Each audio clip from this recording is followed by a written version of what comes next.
Yeah, they've been good. I arrived yesterday, had a bit of delay in my flight, so got in late yesterday and straight into interviews, and then early wake up this morning for a bit of some medical testing, height testing, so been good. Who have you interviewed with? I've interviewed with Phoenix, Philly, and Detroit.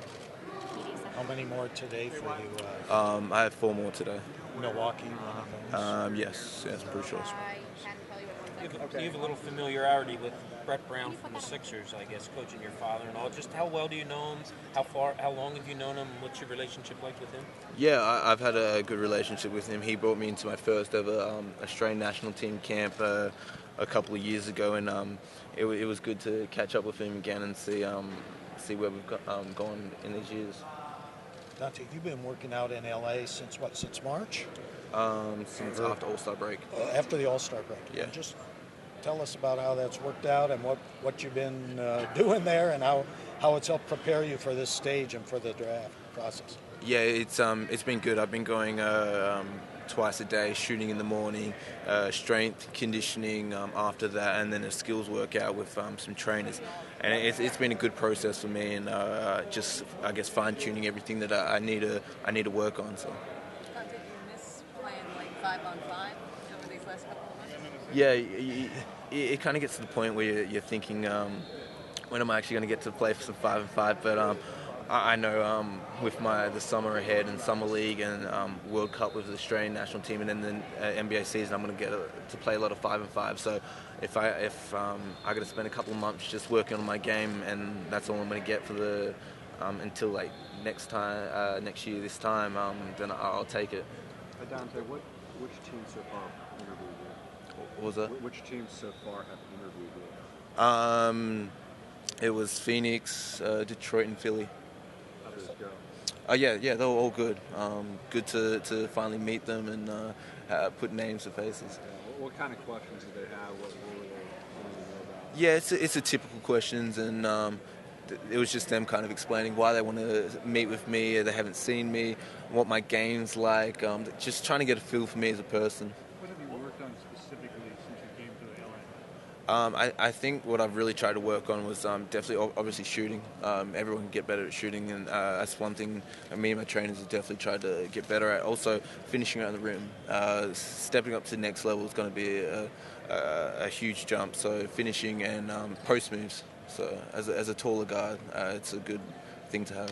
Dante, no one. Or do you see yourself as a combo guard, or do you see yourself that you can be a point guard in the NBA? I see myself as a point guard. I've always played the point guard position. That's where I feel comfortable, and I think that's what I'm entering myself into the draft as, and that's where I see myself playing. Do you get the sense that teams are familiar with your game, that they have an idea of what you're about, or are they? Yeah.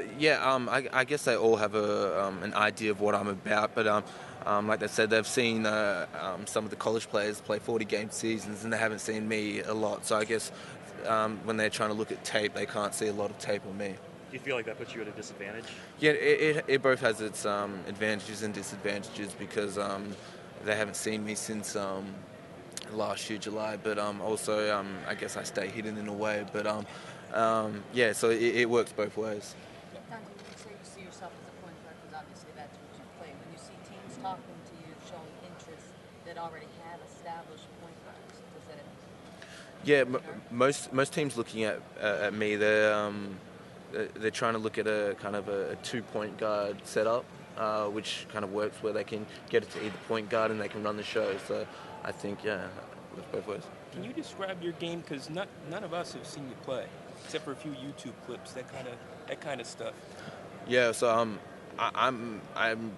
my game has changed a whole lot since those clips. But from those clips, I'm a get to the ring type of player, and I'm beat my man off the dribble and try and draw help to find open players, and I guess that's what puts me in a good position to be a point guard, and also to be that kind of vocal leader that I can have that voice to say to players what needs to be done, and that kind of the voice on the court for the coach. Yeah. How do you think about what it would be like to play for the Sixers with the background of Brett Brown and your father, and the fact that he was over in Australia for all those years? What would it be like to play for Brett? Yeah, well, I've known Brett, so it'll be a cool position to put myself into, but it's got to work out in the favors of the draft and everything, the lottery. So I guess we'll see what happens. There aren't a lot of 6'6" point guards. Is there anybody you can compare yourself to who's played or is playing? Yeah, I always get asked this question, and it's a difficult one to answer. And I can't look at one player and say that that's who I play like, but I can see different types, different traits that players have that I see. So. Who, for example, you see? I like to kind of look at Russell Westbrook as that explosive point guard, get to the rim and explode.